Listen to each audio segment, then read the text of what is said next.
My name's Lee, and today I'm going to be taking you through a step-by-step process on an Afro Burst Fade. In this tutorial, I'm going to be working with afro-textured hair. The look I'm aiming to achieve today is something quite geometric that can be worn in its expanded shape or more compact, closer to the head. I will complement this look with a burst style skin fade on the sides, and an alternative styling method will be demonstrated at the end of this video. It's important here to choose the correct techniques to get the desired results. I will start by assessing the curl pattern, hairlines, head shape, and face shape. We like to cut afro-textured hair visually, so the first thing I will do is comb out and expand the existing shape. I'm going to do this by using the wide tooth attachment on the Dyson Supersonic. I have the machine set to a medium speed and a low heat. Once I'm happy with the expanded shape, I'm going to adjust with an afro comb.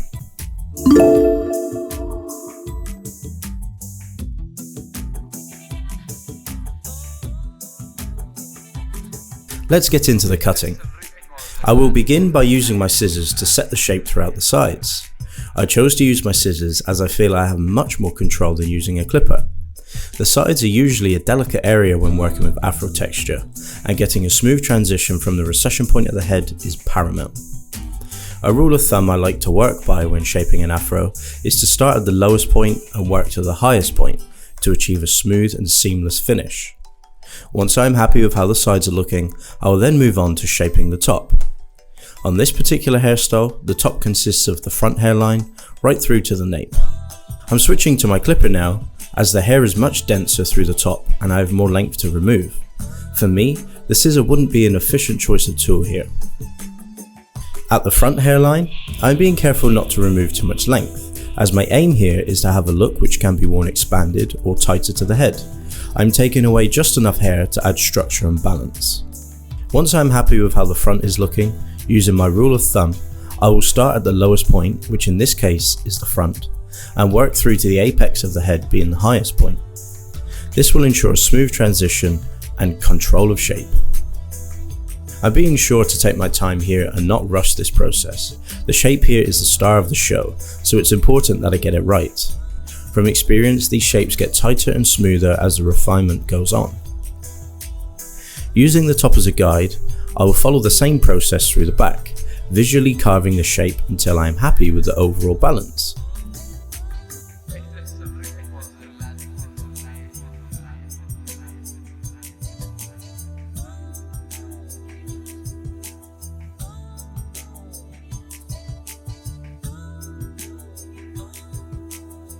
After the shape is set and I am happy with the overall balance, I will move on to the fading process. The first clipper guard I'm going to use here is a number 3 with the lever fully closed. You will notice I'm cutting with the grain, not against the grain. This is because afro-textured hair is usually quite delicate and reacts differently to Caucasian hair.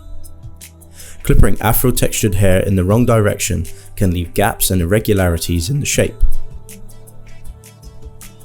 Next, I will take my trimmer and create my zero line, approximately 1 finger's depth around the ear line. I will follow this with a foil shaver to reveal the skin. Be sure to leave a few follicles as you approach the zero line for ease of blending and a smooth transition.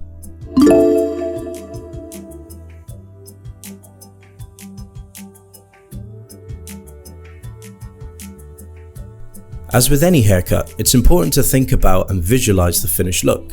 I want to leave the hair looking darker towards the front hairline to complement the shape of this hairstyle. I'm going to establish the temple curve first, as this will act as a great visual aid and a reminder to be mindful of the color spread towards the front hairline. This will look harsh to begin with, but well worth the striking results in the end. The next guard I'm going to use is a 1.5 guard with the lever fully open. In the same fashion as my number 3, I'm going to be running the clipper with the grain. Next, I will close the lever and keep working in the same fashion. I could start to see the color of the hair lighten as I work down through the guards.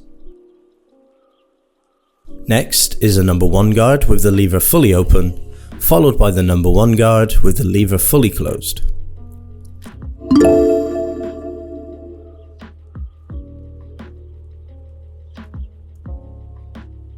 Once I am happy with how the color spread is looking, I will then turn the clipper over and start to work against the grain.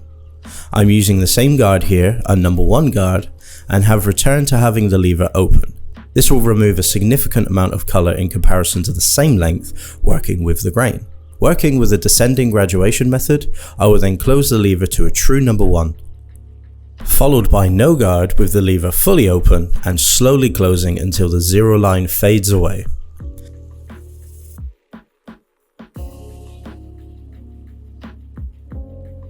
Notice I am using the end few teeth of the clipper to ensure maximum control.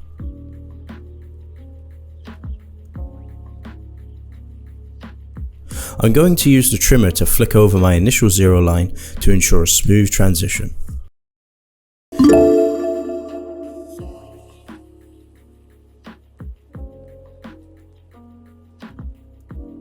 Move on to the next panel behind the ear and repeat the process. Once I have followed these initial steps, I will go back through and refine using the number 1 guard, opening and closing the lever to smooth out any dark areas that still remain throughout the fade.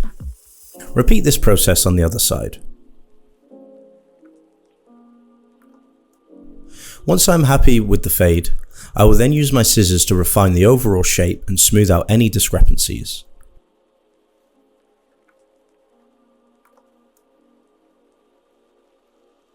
Moving into the final stages of the cut now, I will be working on the front hairline and the nape hairline. Starting at the front, I will comb down enough hair to make a defined hairline, but being sure not to eat away at the shape itself. My aim here is to have the hairline neat, but not pushed back. I will use my trimmer to achieve the line,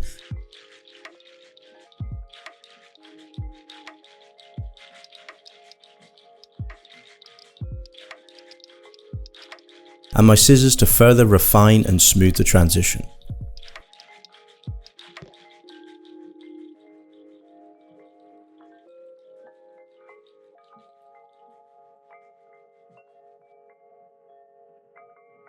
The neckline has a natural V shape in it, so I'm going to refine and sharpen that shape with my trimmer.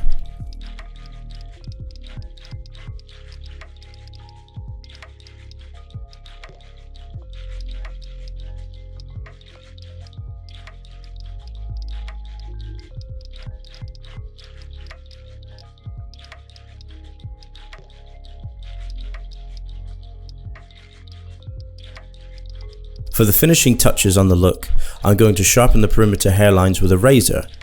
Always pull the skin tight when using the razor to ensure ease of use and comfort for the client. I'm using consistent smooth motions with the hand for accuracy.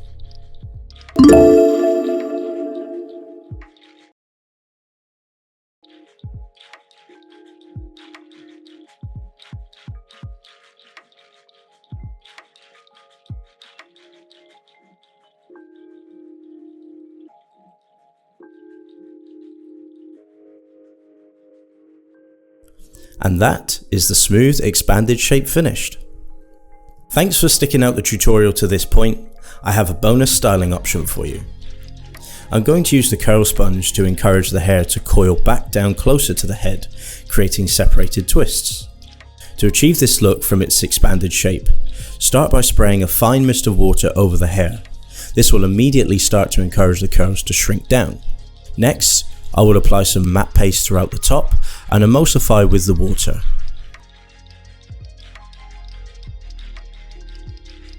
Using my curl sponge, I will rotate it around the head until I reach my desired result. Be gentle here and take your time.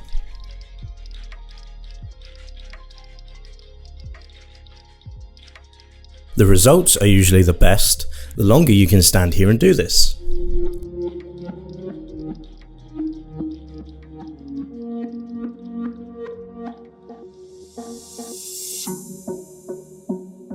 And that's the alternative styling method complete. I hope you enjoyed this tutorial.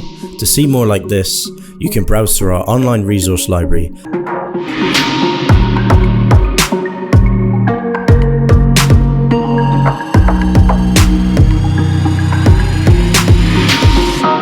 Thanks for watching, and I'll see you on the next one.